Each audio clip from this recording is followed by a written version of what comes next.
Chères apprenantes, chers apprenants, bonjour et bienvenue à cette nouvelle vidéo qui va aborder une question importante, comment bien répondre à des questions de compréhension. Il va de soi que cette vidéo s'adresse plutôt à des apprenants qui vont devoir lire un texte, mais les conseils que nous allons formuler aujourd'hui seront également valables pour des écoutes. Faisons quand même attention, nous n'allons pas parler de questions fermées, c'est-à-dire de questions vraies ou faux ou de choix multiples, mais vraiment de questions où il va falloir rédiger une réponse. Premier conseil que nous allons formuler aujourd'hui, c'est « Je dois répondre toujours en reprenant les mots de la question ». Nous avons un exemple pour illustrer cela. Comment s'appelle le personnage principal de ce conte ? Eh bien, on va formuler la réponse en reprenant la partie surlignée en gris. Le personnage principal de ce conte se nomme Chaperon Rouge. Cela nous permet d'avoir une phrase complète, simple, mais qui va directement au but. Deuxième conseil aujourd'hui, c'est il faut éviter de commencer sa réponse par des mots comme « car »,« parce que »,« c'est que ». Ce conseil, évidemment, il est lié au premier conseil. Une réponse est toujours rédigée en une phrase complète qui reprend les termes de notre question. Voyons l'exemple qui nous est proposé ici. Pourquoi Chaperon Rouge va-t-elle rendre visite à sa grand-mère ? Si je suis pressé, j'aurais peut-être tendance à vouloir répondre tout de suite par « car »,« elle »,« doit », etc. Ne commencez pas de cette manière-là. Reprenez les termes de votre question et formulez une phrase complète qui commencera, vous pouvez le voir ici à travers la partie qui est surlignée en gris. Chaperon Rouge rend visite à sa grand-mère car elle doit lui apporter un panier rempli de manger. Voilà une belle façon de procéder pour des questions qui commencent avec le mot d'interrogation « pourquoi ». Troisième conseil aujourd'hui, il va être le suivant.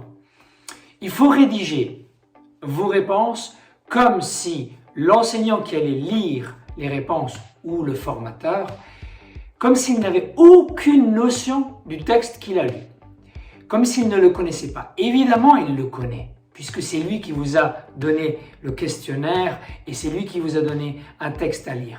Mais il importe de se comporter comme si la personne qui allait lire la réponse ne la connaissait pas. Exemple que vous pouvez retrouver ici. Pourquoi Chaperon Rouge va-t-elle rendre visite à sa grand-mère ? On aurait tendance à vouloir répondre en utilisant tout de suite les pronoms « elle lui rend visite car ». Mais si je prends cette réponse et je ne connais pas le texte ni le reste, eh bien cela semblera étrange. N'utilisez pas des pronoms parce que la question n'est pas votre réponse. Donc, formulez tout d'abord « Chaperon Rouge rend visite à sa grand-mère », etc. Et ensuite, si vous avez mis un point et que vous voulez rajouter une information, eh bien là, vous allez pouvoir utiliser les pronoms personnels « elle veut lui faire plaisir », par exemple. À ce moment-là, ça ne posera plus de problème. Mais ne débutez pas votre réponse en utilisant des pronoms, mais pensez à les rédiger comme si votre enseignant ne connaissait pas le texte original. C'est une bonne astuce qui vous servira dans maintes situations.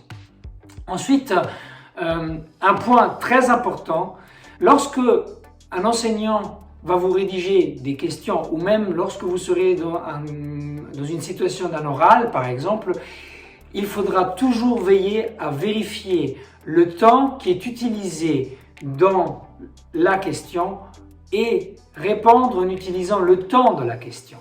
Je vous donne un exemple parce que sinon ça risque d'être complexe. Regardez ici. Comment se nomme le personnage principal ?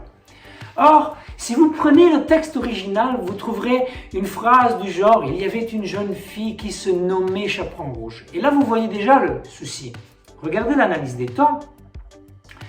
La question est formulée à l'indicatif présent, mais le texte original, lui, utilise le cas échéant l'imparfait. Si vous avez procédé en soulignant la partie dans le texte original et que vous voulez simplement la transposer de l'autre côté, vous aurez tendance à écrire quelque chose comme « Le personnage principal se nommait Chaperon Rouge ». Mais la question est rédigée au temps du présent. Donc il importe pour vous de transformer cette partie originale du texte en respectant le temps de la question. Cela donne donc le personnage principal se nomme Chaperon Rouge. Faites bien attention à cette petite astuce qui va vous aider lors des prochaines années d'études. Ensuite, un bon conseil que je pourrais vous donner, c'est celui de structurer vos réponses en utilisant des connecteurs logiques ou on dit encore des mots de liaison. Alors si vous ne comprenez pas connecteurs logiques ou mots de liaison, sachez que ce sont des petits connecteurs entre guillemets qui vous permettent de structurer votre réponse. Les plus simples à retenir seront ceux qui sont surlignés ici en gris, d'abord, ensuite, enfin ou d'abord, ensuite, finalement. On peut également utiliser dans un premier temps, dans un deuxième temps, dans un dernier temps. Comme vous pouvez l'entendre, il y en a pas mal.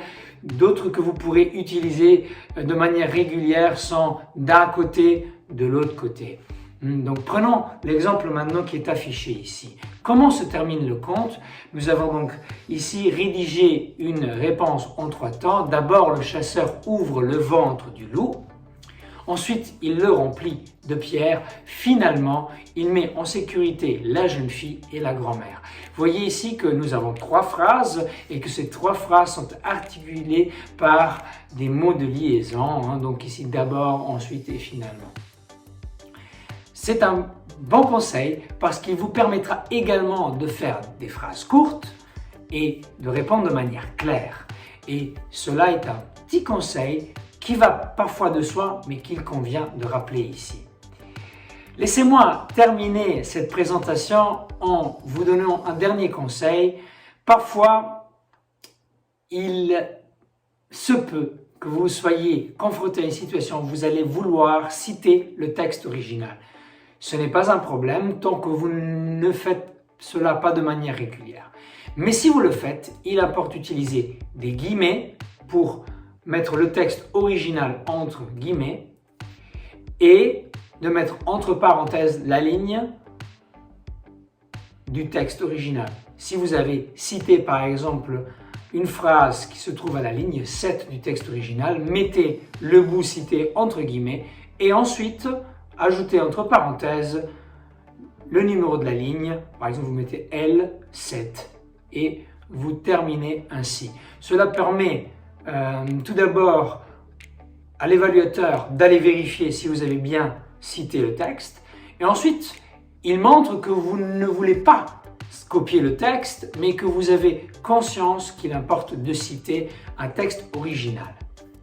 Chères apprenantes, chers apprenants, c'est la fin de cette vidéo. J'espère qu'elle vous sera utile lorsque vous allez répondre aux questions de compréhension du prochain texte que vous allez aborder en classe.